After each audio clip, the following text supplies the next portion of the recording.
Всем привет! Давайте сегодня поговорим про воски. Какие воски бывают, как их различать и как ими правильно пользоваться. Я уже говорила, на моем канале будут видео про восковую депиляцию и сахарную. Я хочу выложить полный курс, базовый курс восковой депиляции в формате коротких видео длительностью не больше 10 минут, чтобы их удобно было смотреть. Если я говорю слишком медленно, вы можете смело прибавлять скорость и смотреть на максимальной скорости. Приятного просмотра! Базово воски можно поделить всего на две группы. Это теплые воски и горячие воски. Условное разделение воска выглядит вот таким образом. В чем их главное отличие? Теплый воск, он при любом состоянии будет липкий. Теплый, холодный, липкость сохраняется, и теплый воск всегда снимается дополнительным средством, оборудованием. Это полоски, бандажи. Теплым воском мы работаем на больших зонах: руки, ноги, спина, попа, к примеру, живот. Он позволяет убирать довольно большую территорию одним разом. Горячие воски, они при холодном состоянии, они в виде гранул или брикетов. Горячий воск необходимо расплавить в специальных воскоплавах. И после того, как вы нанесли, после полимеризации, воск застывает. То есть мы убираем его с кожи, с волосами после застывания. В этом и главное различие. Второе различие между восками – это место, зоны, где мы их используем. Теплым воском мы работаем на больших зонах: руки, ноги, спина, попа, живот. А если нету жестких, если же живот, допустим, забритый, то и на деликатных зонах, то есть пленочные воски, они в первую очередь предназначены для горячих деликатных зон. Это зона подмышек, зона бикини и зона лица. То есть пытаться пленочным воском убрать волосы на голенях, у вас уйдет очень много материала и очень много сил. Это нецелесообразно. Точно так же, как пытаться убрать теплым воском волосы на бикини, это неправильно с точки зрения воздействия на кожу, поскольку теплый воск, он более адгезивен, чем горячие воски. Горячие воски застывают и кожу сильно не повреждают, в то время как теплый воск, он очень адгезивен к коже, и поэтому целесообразно его использовать на себодефицитных зонах. В работе я использую воски компании Skin System. Это итальянская марка премиального качества. Очень хорошо работает на коже, без повреждений, без сильной адгезии, с достаточной цепкостью. Картриджи я использую, точнее теплый воск я использую в картриджах. Так бывает разлив теплого воска еще в банках. Само собой, теплый воск не может быть в гранулах, поскольку он в неразогретом состоянии, как я уже говорила, он тоже будет немножко жидким, липким. Поэтому у него всего две формы выпуска. Это либо картриджи, либо банки. У пленочного воска есть несколько видов. Это ванночки, как у Lycon, это брикеты, как у Dipelflax, и это гранулы, как у большинства остальных торговых марок. Так, несколько важных аспектов, о которых тоже нужно проговорить, чтобы картина у нас была полной. Какие перчатки я использую? Дело в том, что не все мастера знают, что для разных видов воска применяются разные перчатки.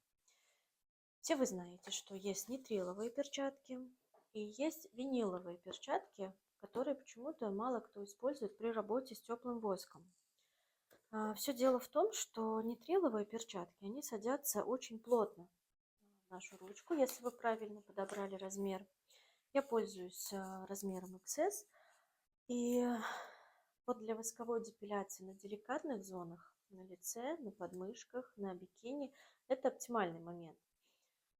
Перчатка сидит плотно, мы можем максимально комфортно для клиента, не затрагивая, не подщипывая кожу, использовать краешек аппликации и снимать аппликацию с кожи, не щипая клиента. Но все дело в том, что в нитриловых перчатках укреплены пальчики, и они создают, если мы будем использовать эти перчатки для восковой депиляции на ногах, где мы используем полосочки. Дополнительное укрепление на пальчиках создает трение, из-за чего у нас прокатка руками во время восковой депиляции происходит не очень комфортно. Лично у меня очень сильно греются руки. И на обучениях, в общем-то, ученицы тоже это подтверждали. Поэтому я всегда использую на больших зонах при работе с теплым воском виниловые перчатки. Если правильно подобрать размер, они садятся также довольно плотно, но немножко посвободнее. И у них не укреплены пальчики, то есть здесь нету дополнительного укрепления, как в нитриловых перчатках. И при работе с бандажами у нас происходит просто магия. Перчатка просто легко и очень приятно проскальзывает по всей полосочке, не создавая при этом дополнительного напряжения и теплоты. Это очень важный момент, запомните. Второй важный момент. Не бойтесь использовать в работе разные виды шпателей. Их вообще великое множество. Вот сколько я работаю, 10 лет, в каждой стране всегда свой размер. В России я находила максимально это 5 различных размеров. В Черногории я работала. Там тоже очень распространены такого формата шпатели. И в обычные средние шпатели представлены в двух видах. Такой ширины и еще где-то вот такой ширины, то есть чуть более узкие. Безусловно, есть у нас для лица, для бровей и есть для верхней губы. Но я их так условно делю, мне так удобнее работать, поскольку для усов это очень узкие, а для бровей это слишком широкие. Поэтому я закупаю все виды шпателей для работы на разных зонах. Но, если честно, большими шпателями я пользуюсь редко. Где я их использую?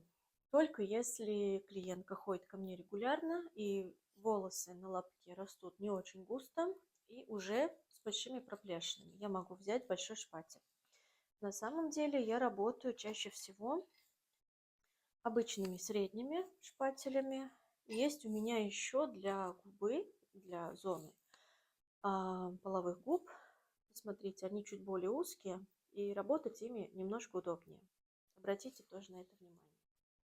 Третий важный момент в нашей работе.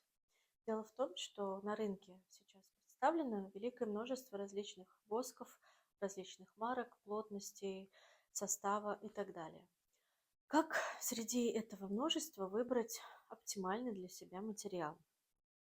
Вы видите, что у каждой фирмы есть несколько форматов. Это обычный пленочный, это синтетика серии Top Line от Italwax, это пленочные воски от компании Skin System, эластичные, как бы у них своя градация внутренняя.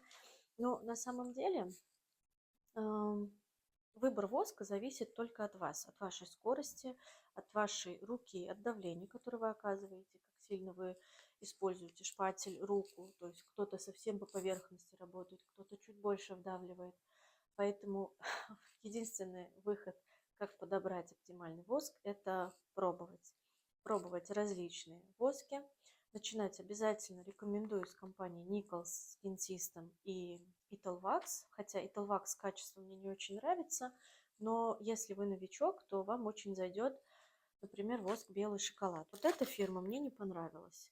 Хотя она предназначена для всех зон, мне она показалась очень густой, очень тугоплавкой, очень плохо убирает волосы, пушок не трогает совсем, поэтому для меня в работе это не лучший вариант. Вообще спокойно можно делать миксы. Мало кто из мастеров профессиональных работает чистым воском.